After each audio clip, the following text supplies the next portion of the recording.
ಎಲ್ಲರೂ ಹೋರಾಟ ಮಾಡಿದ್ದಾರೆ. ನಾನು ಯಾಕೆ ಹೇಳ್ತಾ ಇದ್ದೀನಿ, ಎಲ್ಲರಿಗೆ ಸುಮ್ಮನೆ ಹೇಳ್ತಾ ಇಲ್ಲ.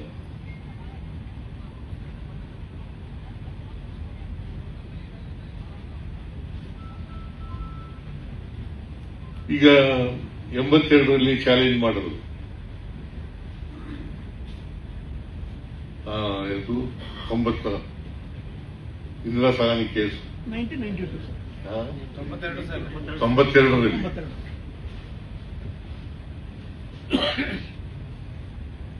ಆಗ ಮಾಡಿದ್ದು 50%ಗಿಂತ ಮೀರಬಾರ್ದು ಮೀಸಲಾತಿ ಅಂತ ಮಾಡಿದ್ದು ಇಂದಿರಾ ಸಹಾನಿ ಕೇಸ್ನಲ್ಲಿ. ಅದು ಕಾನ್ಸ್ಟಿಟ್ಯೂಷನಲ್ ಬೆಂಚ್ ಬೇರೆ, 9 ಜಡ್ಜಸ್ಗಳಿದ್ದಂತ ಕಾನ್ಸ್ಟಿಟ್ಯೂಷನಲ್ ಬೆಂಚ್.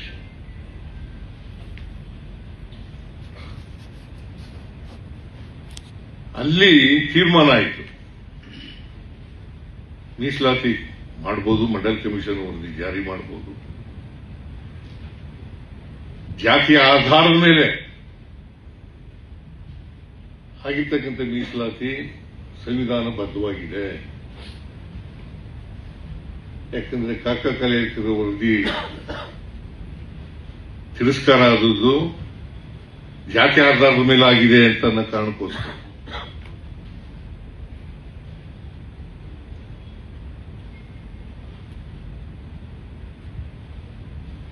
ಈ ಅವತ್ತು ಇವತ್ತಿನವರೆಗೂ ಕೂಡ ಅದನ್ನೇ ಸುಪ್ರೀಂ ಕೋರ್ಟ್ನವರು ಹೇಳ್ತಾ ಇದ್ದಾರೆ. ಹಾಗಾದ್ರೆ ಒಂದು ಮಾತು ಹೇಳ್ತೀನಿ ನಿಮಗೆ, ಮುಂದುವರೆದ ಜಾತಿಗಳು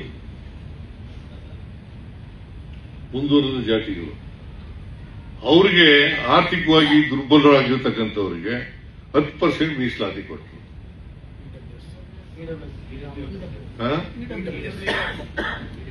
EWS, ಎಕನಾಮಿಕಲಿ ವೀಕರ್ ಸೆಕ್ಷನ್ಸ್.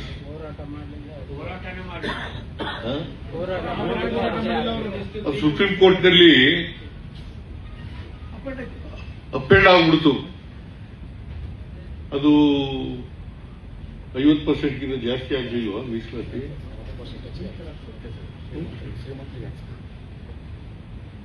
60% ಆಯ್ತಲ್ರಿ.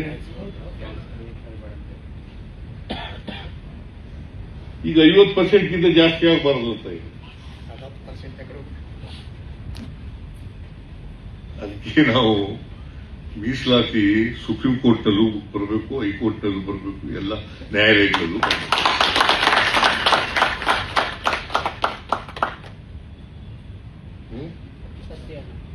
ಹೌದಲ್ಲ?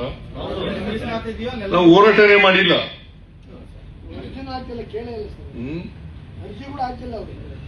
ಎಂತ ಹೇಳಕ್ಕಾಗಲ್ಲ. ಎಲ್ರಿಗೂ ಹೋರಾಟ ಎಲ್ಲಿ ಮಾಡಿದ್ದೀವಿ ನಾವು?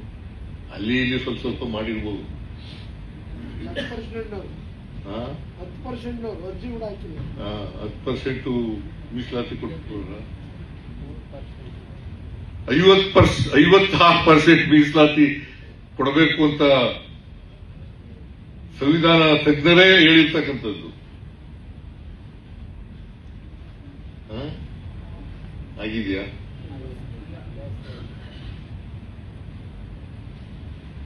ಆಗ್ಲಿಲ್ಲ. ಅದಕ್ಕೋಸ್ಕರ ನಮ್ಮ ಮೀಸಲಾತಿ ಹೋರಾಟ ಇದೆಯಲ್ಲ, ಇದು ನಿರಂತರವಾಗಿ ನಡೀತಲೇ ಇರಬೇಕು. ನಾವು ಈ ಮೀಸಲಾತಿ ನಾವು ಪೂರ್ಣ ಸಿಕ್ಬಿಡ್ತು ಅಂತ ಅನ್ನಾಗಿಲ್ಲ. ನಾವು ನಿರಂತರವಾಗಿ ನಡೀತಲೇ ಇರಬೇಕು. ಈಗ ಸುಪ್ರೀಂ ಕೋರ್ಟ್ನವರು ಕೂಡ ಒಳ ಮೀಸಲಾತಿ ಬಗ್ಗೆ ಒಪ್ಕೊಂಡಿದ್ದಾರೆ ಅಲ್ವಾ? ನಮ್ಮ ಸರ್ಕಾರ ಯಾವತ್ತೂ ಒಳ ಮೀಸಲಾತಿ ಪರ ಇದೆ, ಮುಂದೆನೂ ಇರ್ತದೆ, ಈಗಲೂ ಇರ್ತದೆ, ಮುಂದೆನೂ ಇರ್ತದೆ. ಸುಪ್ರೀಂ ಕೋರ್ಟ್ನವರು ಒಪ್ಕೊಂಡಿಲ್ವಾ? ಪಂಜಾಬ್ ವರ್ಸಸ್ ದೇವೇಂದ್ರ ಸಿಂಗ್ ಒಪ್ಕೊಂಡಿದಾರಲ್ಲ. ಅದಕ್ಕಿಂತ ಮುಂಚಿತವಾಗೇನೆ 22ನೇ ಇಸ್ವಿಯನ್ನ ಕಾಣಿಸುತ್ತೆ.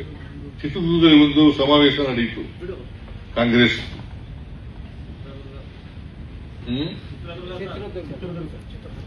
ಚಿತ್ರದುರ್ಗ ಘೋಷಣೆ ಪರಮೇಶ್ವರ ಬರಬೇಕಾಗಿತ್ತು, ಬಂದಿಲ್ಲ. ಅವರು ಅವರ ಅಧ್ಯಕ್ಷತೆಯಲ್ಲೇ ನಡೆಯಿತು. ಆಗ ಒಳ ಮೀಸಲಾತಿಗೆ ಒಪ್ಕೊಂಡು ನಮ್ಮ ಪ್ರಣಾಳಿಕೆಯಲ್ಲೂ ಕೂಡ ಬರೋದು ಅದನ್ನ. ಅದರಿಂದ ಕಾಂಗ್ರೆಸ್ ಪಕ್ಷ, ಕಾಂಗ್ರೆಸ್ ಸರ್ಕಾರ ಒಳ ಮೀಸಲಾತಿಗೆ ಅಥವಾ ಮೀಸಲಾತಿಗೆ ಯಾವತ್ತೂ ಕೂಡ ವಿರೋಧ ಇಲ್ಲ.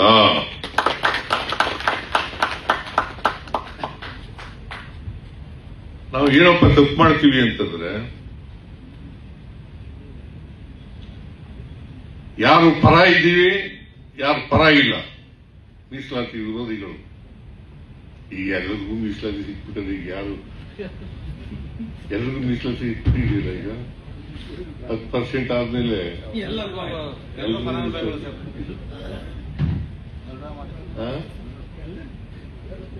ವಿರೋಧ ಮಾಡೋರೇ ಇರಬಾರ್ದು.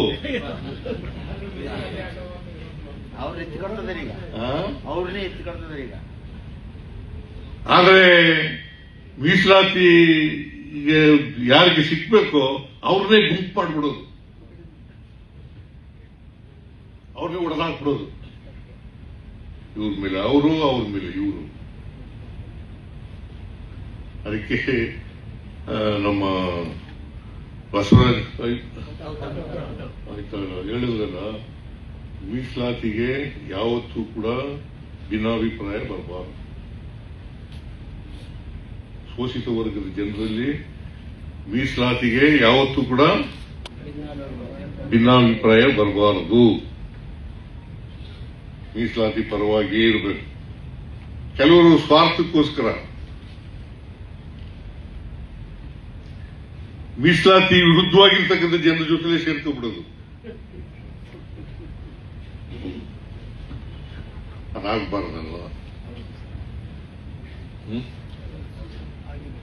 ಆಗ್ಬಾರ್ದಲ್ಲ. ಒಂದು ಸಣ್ಣ ಪೋಸ್ಟ್ಗಳಿಗೋಸ್ಕರ ಈಗ 73, 74 ತಿದ್ದುಪಡಿಗಾದ್ಮೇಲೆ ಸ್ಥಳೀಯ ಸಂಸ್ಥೆಗಳ ಚುನಾವಣೆಗಳು, ಪಂಚಾಯಿತಿ, ನಗರ ಪಾಲಿಕೆ, ನಗರ ಸಭೆಗಳು, ನಗರ ಪಾಲಿಕೆಗಳಲ್ಲಿ ಮೀಸಲಾತಿ ಇದೆ. ಇಲ್ಲಿ ಟಿಕೆಟ್ ಸಿಕ್ಕಿದ್ರೆ ಅಲ್ಲೋ ನಿಂತ್ಕೊಳ್ಳೋದು. ಯಾವ ಪಕ್ಷ ವಿರೋಧ ಮಾಡ್ತದೆ ಆ ಪಕ್ಷಕ್ಕೂ ನಿಂತ್ಕೊಳ್ಳೋದು. ಆಮೇಲೆ ಆ ಪಕ್ಷ ಸಿದ್ಧಾಂತನ ಜೈ ಅನ್ನೋದು. ಇದು ಸ್ವಾರ್ಥ ಅಲ್ವಾ? ಏನ್ ಕೋಮುವಾದಿ ಪ್ರಜಾಪ್ರಭುತ್ವ?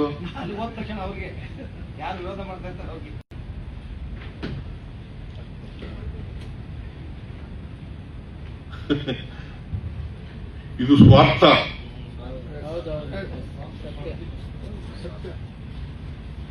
ನಾವು ಅದಕ್ಕೆ ಯಾವುದೇ ಕಾರಣಕ್ಕೆ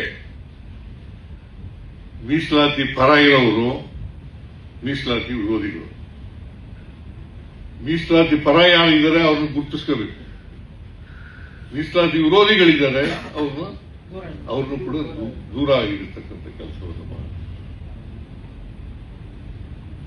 ನೀವೆಲ್ಲ ಪ್ರಜ್ಞಾವಂತರಿದ್ದೀರಿ ಅಂತ ಈ ಮಾತುಗಳನ್ನ ಹೇಳ್ತಾ ಇದ್ದೀವಿ ಅಲ್ವಾ?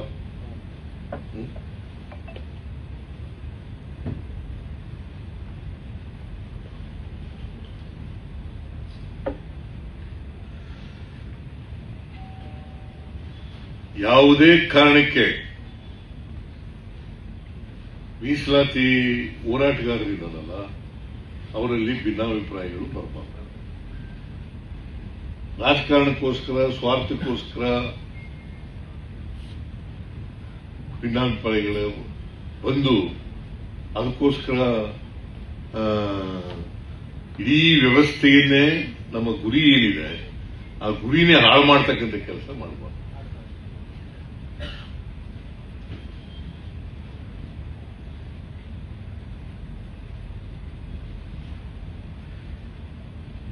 ನಾನು ಈಗ ಒಳ ಮೀಸಲಾತಿ ಆಗಬೇಕು ಅಂತ ಹೇಳಿದ್ರು 30 ವರ್ಷ 3 ದಶಕಗಳಿಂದ ಹೋರಾಟ ನಡೀತಾ ಇದೆ.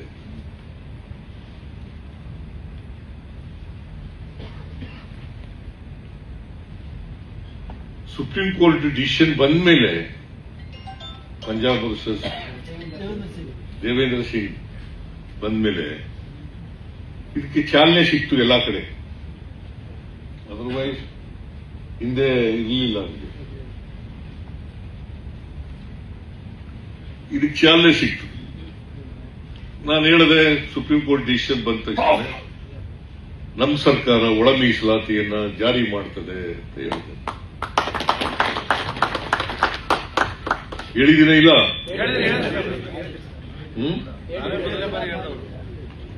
ಜಾರಿ ಮಾಡ್ತೀವಿ ಅಂತ ಹೇಳಿದೆ, ಕೂಡಲೇ ಮಾಡ್ತೀವಿ ಅಂತ.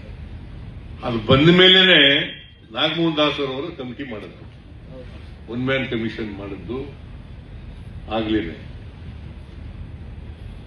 ನಾಗಮೋಹನ್ ದಾಸು ಎಲ್ಲ ಕಡೆ ಜನರನ್ನ ಭೇಟಿ ಮಾಡಿ, ಹಳ್ಳಿಗಳನ್ನ ಭೇಟಿ ಮಾಡಿ ಒಂದು ವರದಿ ಕೊಟ್ಟರು. ಆ ವರದಿನಲ್ಲಿ ಶಿಫಾರಸು ಏನಪ್ಪಾ ಅಂದ್ರೆ 5 ಗುಂಪುಗಳನ್ನು ಮಾಡೋದು. 5 ಗುಂಪುಗಳು, 59 ಜಾತಿಗಳದು ಒಂದು ಅಲೆಮಾರಿ ಜನ, 59 ಜಾತಿ. ಒಟ್ಟು ಶೆಡ್ಯೂಲ್ ಕಾಸ್ಟ್ ಶೆಡ್ಯೂಲ್ ಟ್ರೈಬ್ನಲ್ಲಿ ಶೆಡ್ಯೂಲ್ ಕಾಸ್ಟ್ನಲ್ಲಿ 101 ಜಾತಿಗಳಿದ್ದಾವೆ. 59 ಅಲೆಮಾರಿ ಜನನೇ ಇದ್ದಾರೆ. 59 ಜಾತಿಗಳು. ಆಮೇಲೆ ಮಾದಿಗ, ವಲಯ, ಲಮಾಣಿ, ಗೋವಿ, ಕೊರ್ಚ, ಕೊರಮ, ಆದಿ ದ್ರಾವಿಡ, ಆದಿ ಕರ್ನಾಟಕ, ಆದಿ ಆಂಧ್ರ, ಅವನ್ನೆಲ್ಲ ಇದಾವೆ. ಇವೆಲ್ಲ ಮಾಡಿ 5 ಗುಂಪುಗಳು ಮಾಡೋದು. 17% ಕೊಡಬೇಕು ಇವರಿಗೆ, 17% ಕೊಡಬೇಕು. 17ರಲ್ಲಿ ಎಲ್ಲ ಡಿವೈಡ್ ಮಾಡೋದ. 1% ಅಲೆಮಾರಿಗಳಿಗೆ, 6% ಮಾದಿಗರಿಗೆ, 5% ವಲಯರಿಗೆ, ಆಮೇಲೆ 4% ಗೋವಿ, ಬಂಜಾರ, ಕೊರ್ಚ, ಕೊರಮ ಅವ್ರಿಗೆ ಕೊಡಬೇಕು. 1% ಮಾತ್ರ ಇವ್ರಿಗೆ ಕೊಡಬೇಕು. ಆದಿ ದ್ರಾವಿಡ, ಆದಿ ಆಂಧ್ರ, ಆದಿ ಕರ್ನಾಟಕ ಅವ್ರಿಗೆ ಕೊಡಬೇಕು. ನಾವು ಅದನ್ನೆಲ್ಲ ಸೇರಿಸಿ ಚರ್ಚೆ ಆಯಿತು. ಕೆ ಎಸ್ ಮುನಿಯಪ್ಪನವರು ಕೂಡ ಒಪ್ಕೊಂಡ್ರು. ಅವ್ರು ಇದ್ದಿದ್ದು ಹೇಳ್ತಿದ್ದೆ ನಾನು ಅವ್ರ ಎದುರುಗಡೆ.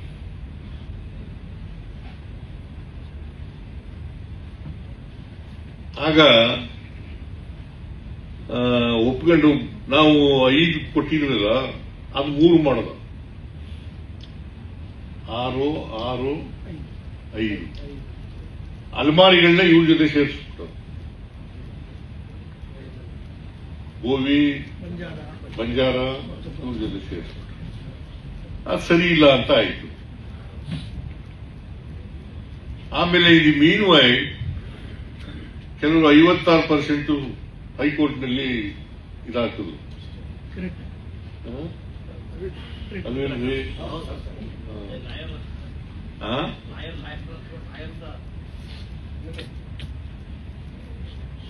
ಹೈಕೋರ್ಟ್ನಲ್ಲಿ ಹಾಕಿದ್ರು. ಆಮೇಲೆ ತಾತ್ಕಾಲಿಕವಾಗಿ 15 ಮಾಡೋಣ ಅಂತ ಆಯ್ತು. ಇದು ಇಟ್ಸ್ ನಾಟ್ ಎ ಪರ್ಮನೆಂಟ್. ತಾತ್ಕಾಲಿಕವಾಗಿ ಕೋರ್ಟ್ನಲ್ಲಿ ಹೈಕೋರ್ಟ್ನವರು ಹೇಳಿರೋದ್ರಿಂದ 15 ಮಾಡೋಣ ಅಂತ ಆಯ್ತು. ಆಮೇಲೆ ಚರ್ಚೆಗಳೆಲ್ಲ ಆದ್ಮೇಲೆ ನಾನು ಅದಕ್ಕೆ ಕೆ ಎಸ್ ಮುನಿಯಪ್ಪನವರಿಗೆ ಬಹಳ ಸಮಯ ಕೊಡ್ತಿದ್ದೆ ಮಾತಾಡಕ್ಕೆ.